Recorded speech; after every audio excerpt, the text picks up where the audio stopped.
On ne le voit pas encore forcément, mais à Sarreguemines, les travaux de réhabilitation de la ZAC des faïenceries ont commencé.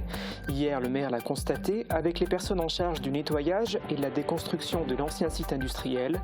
Il a fait le tour des bâtiments pour constater leur état.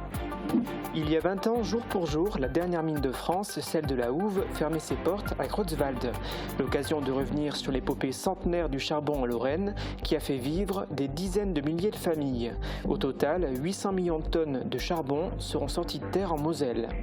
Si vous ne le saviez pas encore, cet été, les Jeux Olympiques auront lieu à Paris.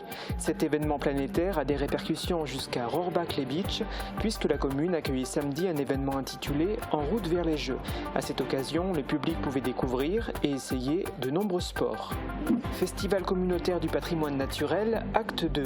Du 22 au 26 mai, vous pourrez vous balader et découvrir la faune et la flore du territoire de la Casque. Tous les ateliers et balades proposés sont gratuits et accessibles à tous, mais attention, il faut s'inscrire au préalable. Focus sur les auteurs locaux et régionaux, à l'initiative de la bibliothèque de Hambach et de l'association généalogique de la commune, le premier salon du livre et de la convivialité s'est déroulé. Une dizaine d'auteurs étaient présents, ils échangeaient avec le public sur leur travail et leurs ouvrages qui représentent tous les genres littéraires, de l'histoire au policier en passant par le fantastique ou la littérature jeunesse. Des musiciens locaux étaient également à l'honneur, ceux de l'harmonie municipale de Rohrbach-Hörmingen.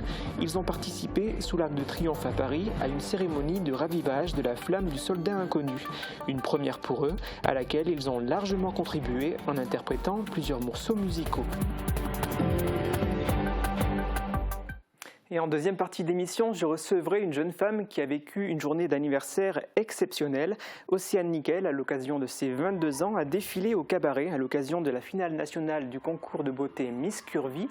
Et elle en est repartie avec un beau cadeau, puisqu'elle a terminé deuxième dauphine. Ensemble, nous reviendrons sur cette expérience hors du commun. Pour commencer, intéressons-nous aux prémices d'un projet qui devrait transformer la ville de Sarreguemines, la réhabilitation des anciennes faïenceries. Les travaux préparatoires ont commencé avec notamment une phase de débroussaillage qui a permis de recréer des chemins d'accès. Une phase de déconstruction des bâtiments devrait débuter cet été, mais tous ne sont pas voués à disparaître, comme vous allez pouvoir le découvrir dans ce reportage.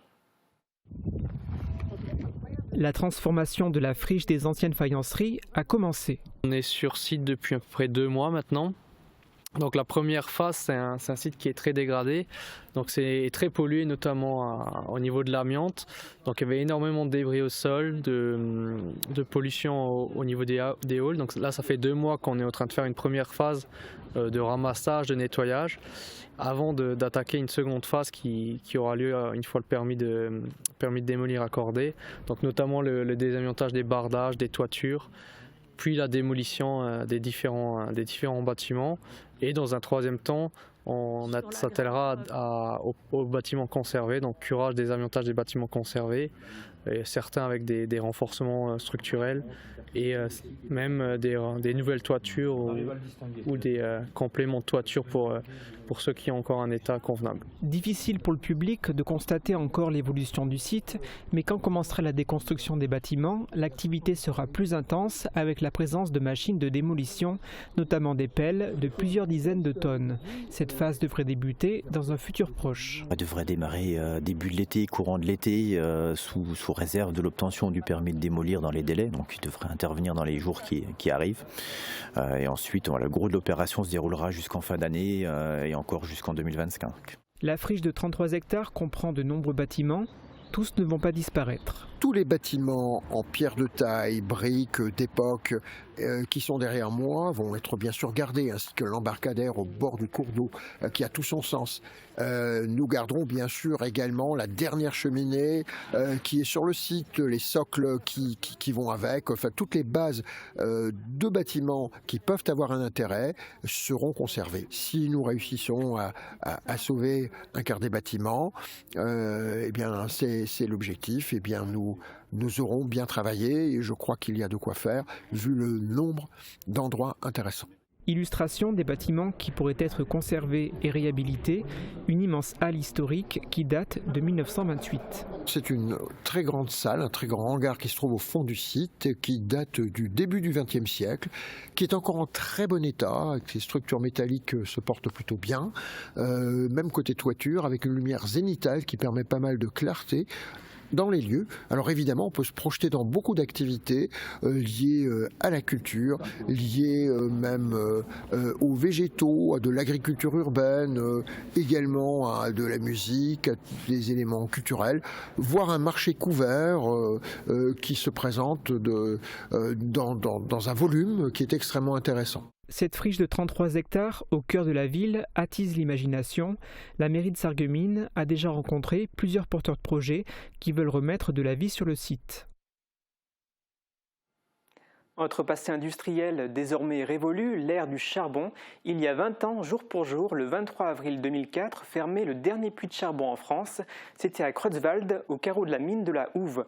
Plongeons dans les archives pour un retour en images sur l'épopée du charbon en Lorraine. Dès les premières heures de la journée, les mineurs sont plongés dans le noir et au plus profond des houillères. Jusqu'à 800 mètres sous terre, pour se rendre en taille, plus de 700 km de galeries ont été creusées. Les hommes de la mine de charbon de la Houve défilent un par un. Ils parcourent 7 km en moyenne à pied, en train ou en tyrolienne. En 1913, ils étaient 2000. Une quarantaine d'années plus tard, ils sont 47 000 mineurs à produire 10 millions de tonnes par an. Après la Seconde Guerre mondiale, la relance de l'économie française passe par le charbon. Mineurs, le sort de la France est entre tes mains, pouvions-nous entendre. Les houillères du bassin de Lorraine sont nationalisées et le siège de Merlebach devient le plus important d'Europe. Les Polonais, Italiens et Maghrébins viennent chercher du travail sur le secteur et sont logés. Mais les années 70-80 riment avec début de la crise du charbon. Les usines de production ne recrutent plus de personnel et ferment une par une, comme à Folquemont en 1974. Trop profondes, les mines de Lorraine coûtent beaucoup trop cher par rapport à des exploitations à ciel ouvert en Amérique du Sud, aux États-Unis et en Australie. La nouvelle génération prend conscience des risques de santé et d'accidents de ce métier.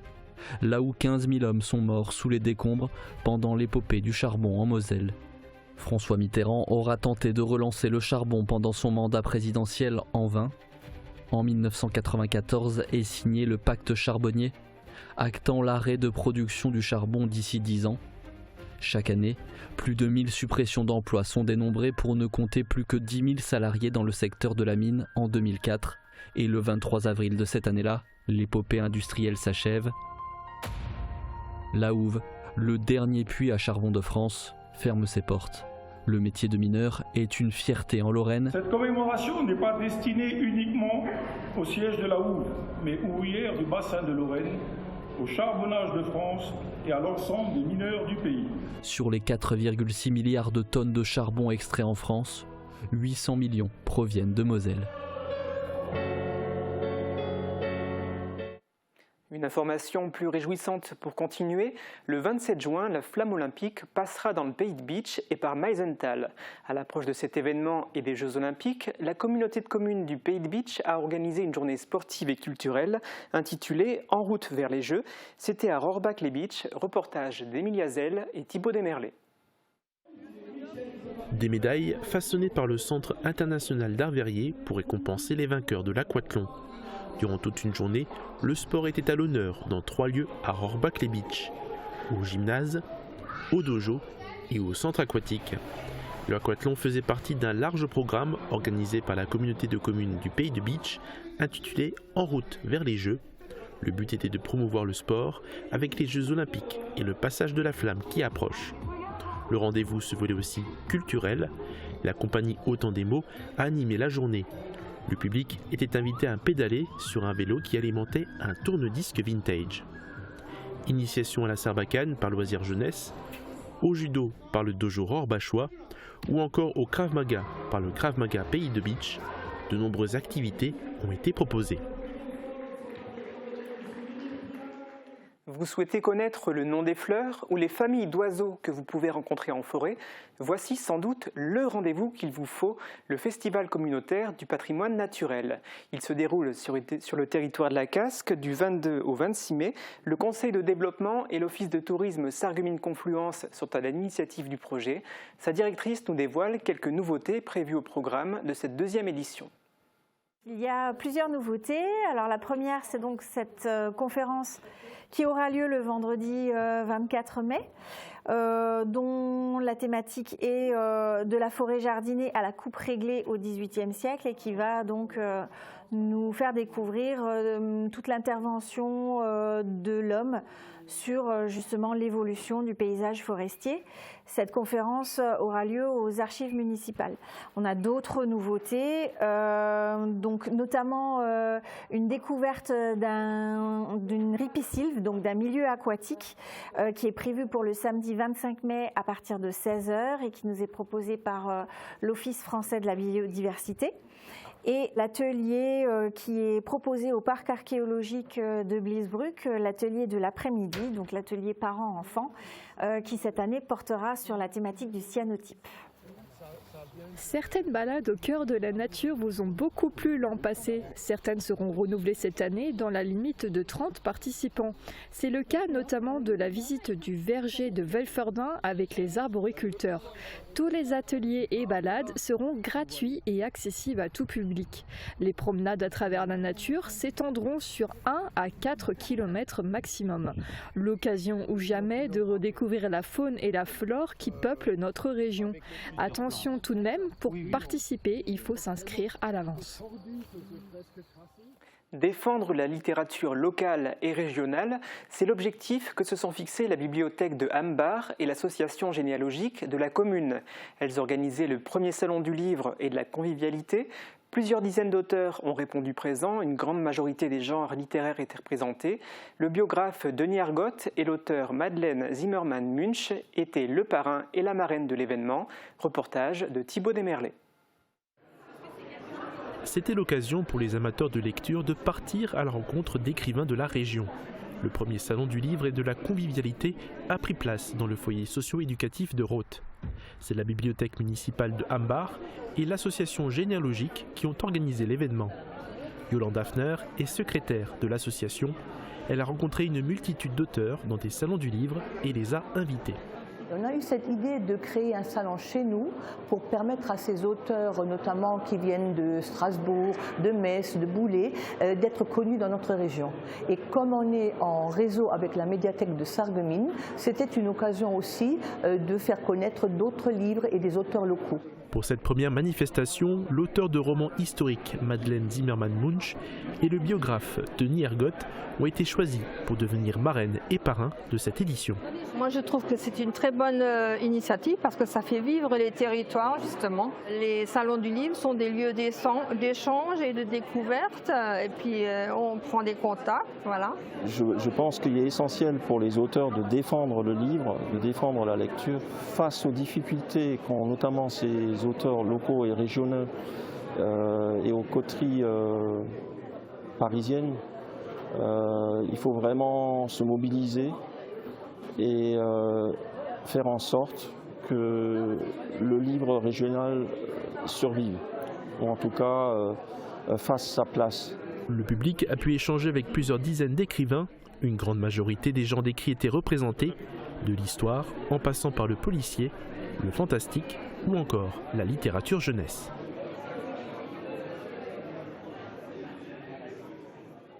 Direction Paris, où a séjourné quelques jours l'harmonie municipale de Rohrbach-Hörmingen. Vous allez voir que les musiciens ne se sont pas contentés de visiter l'Assemblée nationale, les Invalides et le musée de l'Ordre national de la Libération. Assez de suspense, place au reportage. Moment d'émotion ce week-end pour la trentaine de musiciens de l'harmonie municipale de Rohrbach-Hörmingen. Invités par le député Vincent Settlinger, ils étaient à Paris pour participer pour la première fois à la cérémonie de ravivage de la flamme du soldat inconnu sous l'Arc de Triomphe. La cérémonie protocolaire s'est déroulée en présence notamment du député, de la conseillère départementale Sophie Pastor et du maire de Rohrbach. Le projet couvait depuis fin novembre. Après plusieurs mois d'intenses répétitions, les musiciens ont défilé en interprétant la marche des enfants de troupe.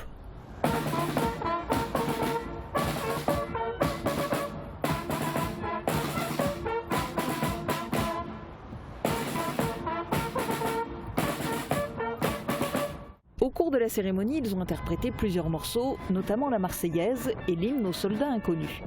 Et puis, fait suffisamment rare pour être souligné, ce ne sont pas les tambours éclairants de la garde républicaine qui ont assuré la partie officielle, comme c'est d'habitude la tradition.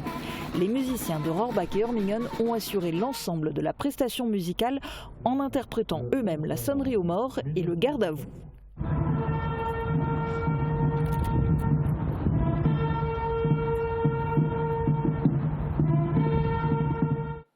Actuellement, on vit plusieurs saisons en une journée et on ne sait pas vraiment comment s'habiller. Est-ce que le temps et les températures seront aussi instables demain?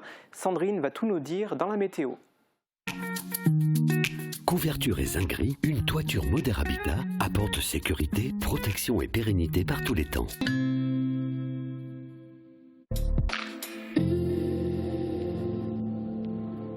Bonjour tout le monde, pour demain le temps sera une nouvelle fois perturbé, surtout en deuxième partie de journée. Les nuages seront de retour et apporteront avec eux quelques averses localisées. Côté température, pas d'amélioration non plus, les minimales iront de 2 à 4 degrés et les maximales de 7 à 9 degrés. Demain nous fêtons les fidèles et il fera jour de 6h21 à 20h37. Passez tous une très belle journée et à demain. Je vous l'avais annoncé en début d'émission, j'ai la chance de recevoir sur le plateau Océane Nickel. Bonjour. Bonjour. Alors vous avez terminé deuxième dauphine à l'élection Miss Curvie-Lorraine. Alors tout d'abord, mes félicitations. C'est Miss Curvie France. Miss Curvie, non, Miss Curvie France. Oui, donc deuxième dauphine à Miss Curvie France. Vous avez été attentive, hein. C'était un test. Hein. C'est d'accord. Okay. Alors je voulais savoir si vous attendiez à obtenir un tel résultat. Alors déjà, on était 19 candidates et on a toute une autre chance à cette élection et du coup non, je ne m'attendais pas forcément à être dans le trio. C'était vraiment une belle surprise, j'étais vraiment très émue, très contente et on n'a pas démérité, hein. On était vraiment tout ensemble et on était vraiment une équipe quoi. Okay. On était une équipe, ouais. Pas de rivalité, l'esprit était sain. L'esprit était bon enfant. On était vraiment toutes dans le partage. On était toutes dans l'entraide, on s'écoutait et puis on a beaucoup rigolé. On s'est amusé, et puis un petit peu de concentration tout de même. Et puis pas mal de boulot, non? Il y avait beaucoup de chorégraphies qui ont été présentées lors de l'élection. C'était compliqué d'apprendre. Comment vous avez procédé pour apprendre toutes ces chorégraphies? Alors, en amont, on a reçu 2 chorégraphies à apprendre à la maison. Ce qui était vraiment pas plus mal, parce que c'était vraiment... c'était pas simple, hein. Il fallait vraiment les apprendre. Et puis, c'est vraiment ce qui nous a permis d'être efficaces quand on est arrivé à cette semaine de préparation avant l'élection. D'accord, c'était quelque chose d'assez intense, long, compliqué de se préparer pour cette élection? Alors c'était pas forcément compliqué, c'était agréable même. Moi, personnellement en tout cas, j'ai un comité lorrain qui m'a accompagnée bien avant que je parte. Donc ils étaient vraiment à l'écoute. On s'est préparé, on a fait du catwalk, on a fait de l'éloquence, pardon. On m'a vraiment bien préparé pour l'élection. C'était vraiment différent de l'élection Miss Curvie-Lorraine, c'était un level au-dessus du coup? Là, c'était quand même un level au-dessus, ouais. Ouais. On a quand même pu danser et puis dans un cabaret, quoi. Et le cabaret était juste magnifique. On a vraiment eu de la chance. Beaucoup de chance, ouais. Donc vous en avez pris plein les yeux. C'est ce que vous retenez un peu de cette journée? En plus, c'était votre anniversaire, 22 ans. Oui, c'était mon anniversaire, ouais. Je suis reconnaissante d'avoir pu fêter mes 22 ans dans un endroit tel que le Mirage. C'était magnifique. Donc c'est des souvenirs qui seront à jamais gravés dans votre mémoire, tout ça? Ah oui, non, mais ça va être gravé à jamais. En plus, on a des vidéos et des images de l'élection. Et puis, D'ailleurs, je crois qu'on peut féliciter, c'est votre père qui a filmé tout ça, les vidéos qu'on a pu voir à l'instant. Oui, c'est lui qui a filmé, ouais. J'ai eu ma famille du coup qui est venue me soutenir, la famille, les amis, les membres du comité lorrain. Et ça m'a fait vraiment plaisir qu'ils se soient déplacés pour moi en famille. Ouais, sympa. Ça vous a aussi encouragé, motivé. Ça vous donnait peut-être un peu moins de stress, plus de confiance en vous encore quand vous êtes monté pour défiler du coup. C'est ça, surtout que le matin même, on a défilé du coup pour Leclerc. Et donc, j'ai pu les voir à ce moment-là parce que du coup, toute la semaine, on est vraiment coupé de toute notre famille. On n'a pas... Moi, personnellement, j'ai pas trop eu le temps de les appeler pour savoir si ça allait ou pas. Donc, le fait de les voir juste avant de monter sur scène, ça m'a vraiment fait un bien fou. J'ai un petit peu relâché la pression et puis ça m'a donné vraiment beaucoup de motivation et de courage pour la soirée. Donc, vous avez participé au concours Miss Curbie-Lorraine que vous avez remporté. Oui. Là, au concours national, vous êtes deuxième dauphine. Oui, c'est ça. Est-ce que vous comptez continuer encore et participer à d'autres concours de beauté ? Alors pour moi, non, ce sera le dernier concours. Maintenant, mon rôle, ça va être d'accompagner les prochaines candidates déjà pour l'élection régionale, la Lorraine. Et puis en avril, je retournerai à Mésos dans les Landes pour accompagner les candidates à l'élection nationale. D'accord, ok. Et est-ce qu'il y a un message que vous souhaitez adresser du fait de votre participation à ce concours qui s'adresse à des personnes qui s'habillent avec taille 42 voire au-delà ? Oui. Finalement, on s'accepte davantage quand on participe à des émissions comme celle-là ? Alors moi personnellement, ça m'a beaucoup apporté de la confiance. Moi, même par rapport à mon boulot quotidien, je me sens plus légitime d'être là en fait. Et je pense que la taille, ça n'a rien à voir avec la beauté. Malgré qu'on fasse un 56 ou un 54, on est joli et puis on a le droit d'être là. Et puis il faut oser être qui on est. Ouais, pas rester arc-bouté sur des chiffres qui ne veulent finalement rien dire. Le tout, c'est d'être bien dans sa peau. Et être soi-même, c'est le plus important. D'accord. Bon, merci pour ce témoignage et puis pour le résultat que vous avez obtenu donc, à cette élection de Miss Curbie France. Merci. Et puis, on vous quitte et puis on vous laisse pour la suite des programmes. Au revoir.